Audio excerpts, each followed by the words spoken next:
Hello friends, welcome back to my channel. আবার একটা নতুন ব্লগ নিয়ে চলে এসেছি। তো অষ্টমীর দিন সকালবেলা আমি আর আমার বর বেরিয়ে পড়েছি সেজে গুজে। পাঞ্জাবি পরেছে আমার বর, আর আমি একটা নতুন সাদা লাল পাড় শাড়ি আর একটা মাসাবা ব্লাউজ, ডিজাইনার ব্লাউজ পরে নিয়েছি আর রেডি হয়ে বেরিয়ে পড়েছি অঞ্জলি দিতে যাওয়ার জন্য।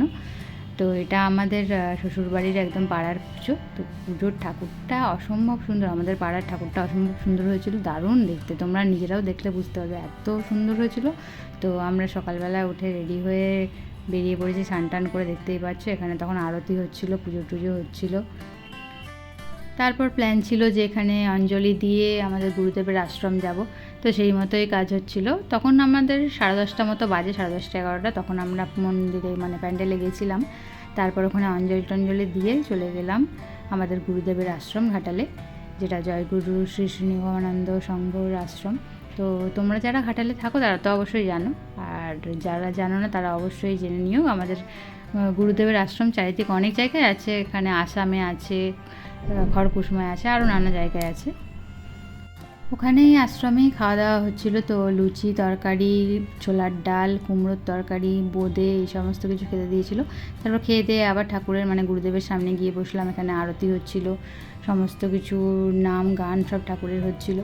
তো দেখতে খুব ভালোই লাগছিলো। এখানে ধূপ ধুনো দিয়ে চারিদিকে পুজো টুজো হচ্ছিলো, ওই জন্য অন্ধকার হয়ে আছে, দেখতেই পাচ্ছ। এগুলো হচ্ছে ধোঁয়া আর কি, মানে ধূপ আর ধুনো এইসবের। তারপরে এই যে আরতি হচ্ছিলো সমস্ত কিছু। তোমরা যারা যারা শ্রী শ্রী নিগমানন্দ মহারাজের ভক্ত আসে তারা অবশ্যই কমেন্টে জয়গুরু লিখো। আর তারপর এখানে দেখতেই পাচ্ছ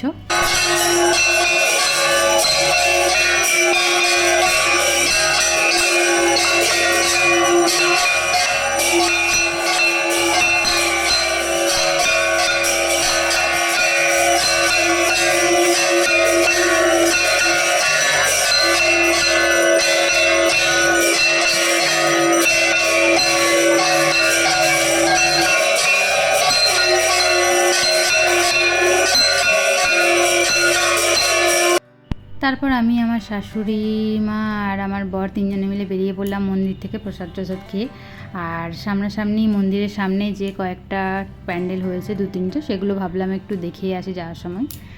আর যারা জানো ঘাটালে থাকো তারা তো অবশ্যই এই প্যান্ডেলগুলো দেখেছো, এগুলোও খুব সুন্দর হয়েছিল। ঘাটালের ওই চাউলির দিকে যেতে যে প্যান্ডেলগুলো, খুব সুন্দর একটা প্যান্ডেল হয়েছিল, হাতির সুরের মতো, বাইরে থেকে মেঘে ঢাকা, এরকম সূর্য আছে, এরকম একটা থিম বানিয়েছিল, খুবই সুন্দর লাগছিল দেখতে। এখানে আমরা অনেক ছবি টবিও তুলেছি, তোমরা থাম্বনেলে দেখতে পাবে। আর যারা আমার ফেসবুক আর ইনস্টা ফলো করে রেখেছো তারা তো অবশ্যই সমস্ত কিছু আগেই দেখতে পেয়ে গেছো, ছবি, শর্টস, এইসব।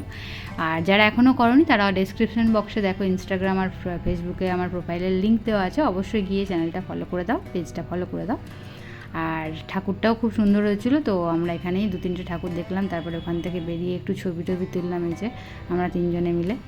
আর আমার লুকটা কেমন লাগছে অবশ্যই জানিও কমেন্ট করে। আমার তো পার্সোনালি ভালোই লাগছিলো। এই যে এখানে প্যান্ডেলটা থেকে বেরোলাম, এই যে হাতির সুরের মতো করা আছে ডিজাইন, মেঘের মতো, কালার কম্বিনেশনটাও খুব সুন্দর। আর সমস্ত কিছু এখানে লাইটিং ফাইটিং সব দেওয়া আছে, যেগুলো রাত্রিবেলা আসলে বেশি ভালো বোঝা যাবে। বাট আমরা রাত্রিবেলা অন্যদিকে যাব বলে সকালের দিকটা এখানটা কাভার করে নিয়েছিলাম। তারপর ওখানেই চাউলির পাশেই আরেকটা প্যান্ডেল হয়েছিল, তো ভাবলাম যে এটাও দেখে আসি। তো দেখতেই পাচ্ছ এটার প্যান্ডেলটাও একটা ইউনিক ডিজাইন টাইপের করেছিল। তো এটাও ভালো হয়েছিল, সিম্পলের মধ্যে, খুব বেশি জাঁকজমকপূর্ণ না, কিন্তু ভালোই করেছিল। এখানে দেখতেই পাচ্ছ চালুনি, ঝুড়ি, সব বেতের তৈরি, এই সমস্ত দিয়ে প্যান্ডেলটা সাজানো হয়েছিল, ডেকোরেট করা হয়েছিল। আর ঠাকুরটাও খুব সুন্দর হয়েছিল। তারপর ওখান থেকে বেরিয়ে গেলাম একটু ক্যাথমেরে। আমি আমার বরের ভিডিও করছিলাম আর ওকেও বললাম আমার একটু ভিডিও বানিয়ে দাও।